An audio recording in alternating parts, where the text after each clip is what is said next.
ধন্যবাদ। আমরা আজকে শহীদ স্মরণে পুলকার অ্যাসোসিয়েশনের তরফ থেকে শ্রদ্ধাঞ্জলি জ্ঞাপন করব।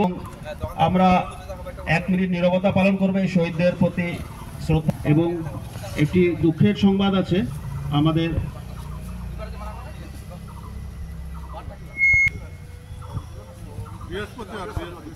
বৃহস্পতি স্কুল থেকে একটি ছাত্র, যার নাম, সেই ছাত্রটি সুইমিং করতে গিয়ে আমাদের করলা নদীতে নিখোঁজ মৃত্যু হয়।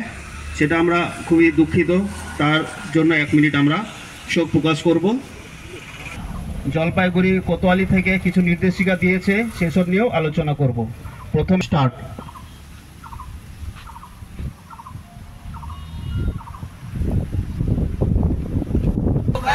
শহীদের রক্ত, শহীদের রক্ত, মমতা ব্যানার্জি।